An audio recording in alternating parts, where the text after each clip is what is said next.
श्री नंद वृंदावनी, हर क्षण सेवा की ओर।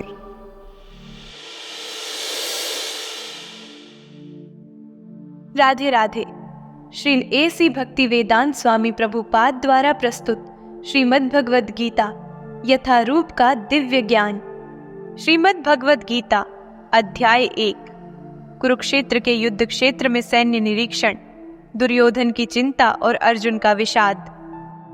धृतराष्ट्र ने कहा, हे संजय, धर्म भूमि कुरुक्षेत्र में युद्ध की इच्छा से एकत्र हुए मेरे तथा पांडु के पुत्रों ने क्या किया? संजय ने कहा, हे राजन, पांडु पुत्रों द्वारा सेना की व्यूहरचना देखकर राजा दुर्योधन अपने गुरु के पास गया और उसने ये शब्द कहे, हे आचार्य, पांडु पुत्रों की विशाल सेना को देखें, जिसे आपके बुद्धिमान शिष्य द्रुपद के पुत्र ने इतने कौशल से व्यवस्थित किया है। इस सेना में भीम तथा अर्जुन के समान युद्ध करने वाले अनेक वीर धनुर्धर हैं, यथा महारथी युयुधान, विराट तथा द्रुपद। इनके साथ ही दृष्टकेतु, चेकितान, काशीराज, पुरुजित, कुंतीभोज तथा शैब्य जैसे महान शक्तिशाली योद्धा भी हैं। पराक्रमी युद्धामन्यु, अत्यंत शक्तिशाली उत्तमौजा, सुभद्रा का पुत्र तथा द्रौपदी के पुत्र, ये सभी महारथी हैं। किंतु हे ब्राह्मण श्रेष्ठ, आपकी सूचना के लिए मैं अपनी सेना के उन नायकों के विषय में बताना चाहूंगा जो मेरी सेना को संचालित करने में विशेष रूप से निपुण हैं। मेरी सेना में स्वयं आप, भीष्म, कर्ण, कृपाचार्य, अश्वत्थामा, विकर्ण तथा सोमदत्त का पुत्र भूरिश्रवा आदि है, जो युद्ध में सदैव विजयी रहे हैं। ऐसे अन्य वीर भी हैं जो मेरे लिए अपना जीवन त्याग करने के लिए उद्यत हैं। वे विविध प्रकार के हथियारों से सुसज्जित हैं और युद्ध विद्या में निपुण हैं। हमारी शक्ति अपरिमेय है और हम सब पितामह द्वारा भलीभांति संरक्षित हैं, जबकि पांडवों की शक्ति भीम द्वारा भलीभांति संरक्षित होकर भी सीमित है। अतएव सैन्य व्यूह में अपने अपने मोर्चों पर खड़े रहकर आप सभी भीष्म पितामह को पूरी सहायता दें। तब कुरुवंश के वयोवृद्ध परम प्रतापी पितामह ने सिंह गर्जना की सी ध्वनि करने वाले अपने शंख को उच्च स्वर से बजाया, जिससे दुर्योधन को हर्ष हुआ। तत्पश्चात शंख, नगाड़े, बिगुल, तुरही तथा सींग सहसा एक साथ बज उठे।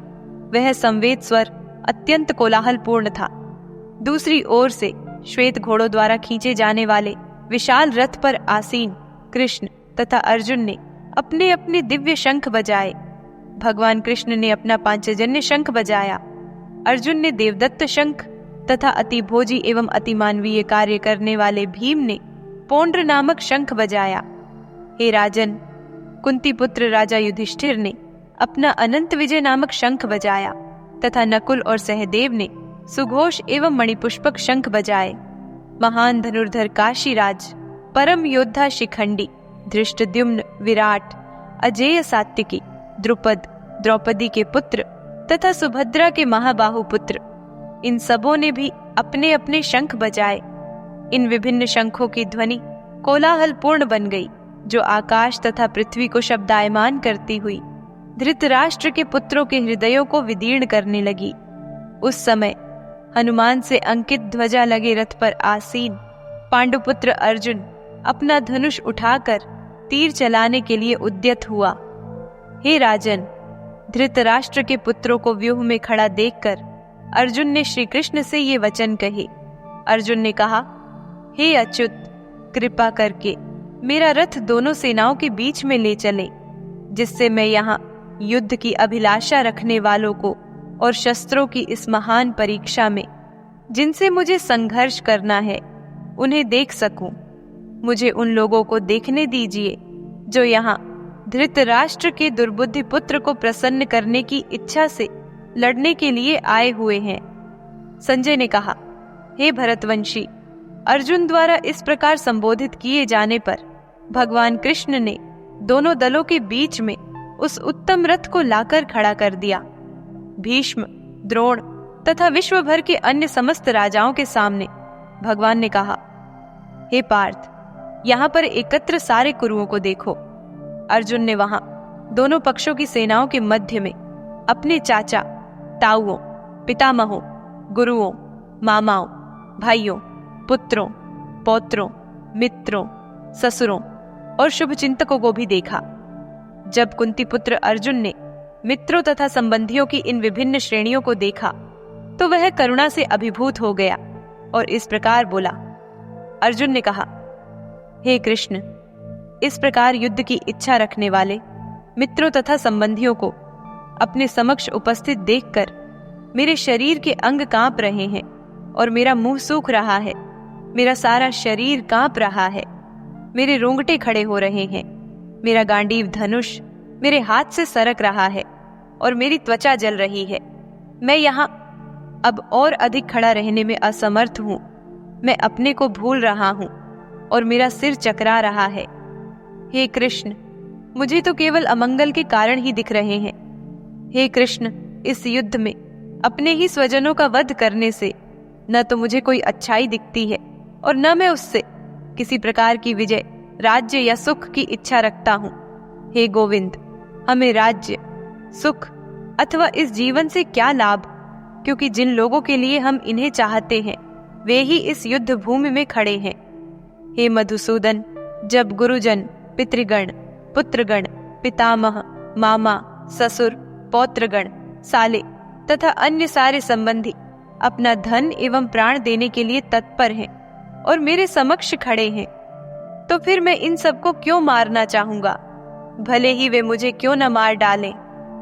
हे जीवों के पालक, मैं इन सबों से लड़ने को तैयार नहीं, भले ही बदले में मुझे तीनों लोग क्यों न मिलते हों। इस पृथ्वी की तो बात ही छोड़ दे, भला धृतराष्ट्र के पुत्रों को मारकर हमें कौन सी प्रसन्नता मिलेगी। यदि हम ऐसे आतताइयों का वध करते हैं तो हम पर पाप चढ़ेगा। अतः यह उचित नहीं होगा कि हम धृतराष्ट्र के पुत्रों तथा उनके मित्रों का वध करें। हे लक्ष्मीपति कृष्ण, इससे हमें क्या लाभ होगा और अपने ही कुटुंबियों को मारकर हम किस प्रकार सुखी हो सकते हैं। हे जनार्दन, यद्यपि लोभ से अभिभूत चित्त वाले ये लोग अपने परिवार को मारने या अपने मित्रों से द्रोह करने में कोई दोष नहीं देखते, किंतु हम लोग जो परिवार के विनाश में अपराध देख सकते हैं, ऐसे पाप कर्मों में क्यों प्रवृत्त हो। कुल का नाश होने पर सनातन कुल परंपरा नष्ट हो जाती है और इस तरह शेष कुल भी अधर्म में प्रवृत्त हो जाता है। हे कृष्ण, जब कुल में अधर्म प्रमुख हो जाता है तो कुल की स्त्रियां दूषित हो जाती हैं और स्त्रीत्व के पतन से अवांछित संतानें उत्पन्न होती हैं। अवांछित संतानों की वृद्धि से निश्चय ही परिवार के लिए तथा पारिवारिक परंपरा को विनष्ट करने वालों के लिए नारकीय जीवन उत्पन्न होता है। ऐसे पतित कुलों के पितृलोक गिर जाते हैं, क्योंकि उन्हें जल तथा पिंड दान देने की क्रियाएं समाप्त हो जाती है। जो लोग कुल परंपरा को विनष्ट करते हैं और इस तरह अवांछित संतानों को जन्म देते हैं, उनके दुष्कर्मों से समस्त प्रकार की सामुदायिक योजनाएं तथा पारिवारिक कल्याण कार्य विनष्ट हो जाते हैं। हे प्रजापालक कृष्ण, मैंने गुरु परंपरा से सुना है कि जो लोग कुल धर्म का विनाश करते हैं वे सदैव नरक में वास करते हैं। ओह, कितने आश्चर्य की बात है कि हम सब जघन्य पाप कर्म करने के लिए उद्यत हो रहे हैं। राज्य सुख भोगने की इच्छा से प्रेरित होकर हम अपने संबंधियों को मारने पर तुले हैं। यदि शस्त्रधारी धृतराष्ट्र के पुत्र मुझ निहत्थे तथा रणभूमि में प्रतिरोध न करने वाले को मारे तो यह मेरे लिए श्रेयस्कर होगा। संजय ने कहा, युद्ध भूमि में इस प्रकार कहकर अर्जुन ने अपना धनुष तथा बाण एक ओर रख दिया और शोक संतप्त चित्त से रथ के आसन पर बैठ गया। इस प्रकार श्रीमद् भगवद गीता के प्रथम अध्याय कुरुक्षेत्र के युद्ध क्षेत्र में सैन्य निरीक्षण का श्रील A.C. भक्ति वेदांत स्वामी प्रभुपाद द्वारा तात्पर्य पूर्ण हुआ। हरे कृष्ण।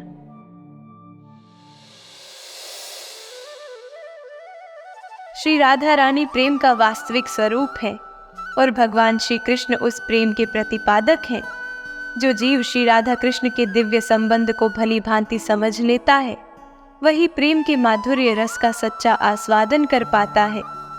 काम वासना में ग्रस्त जीव क्षणिक सुख के लिए स्वयं को दीर्घकालिक अभाग्य और अंधकार में डुबो देता है।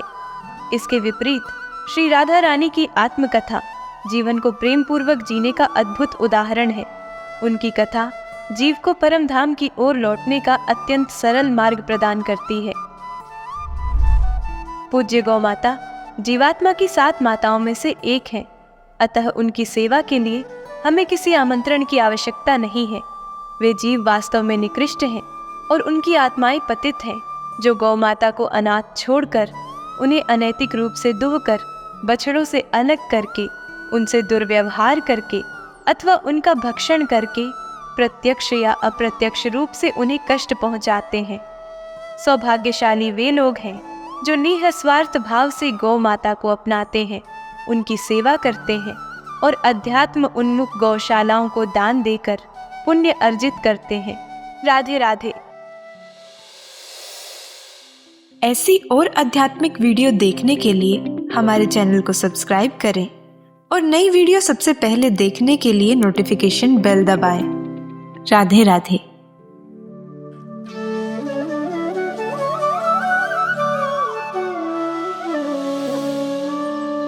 श्री नंद वृंदावनी हर क्षण सेवा की ओर।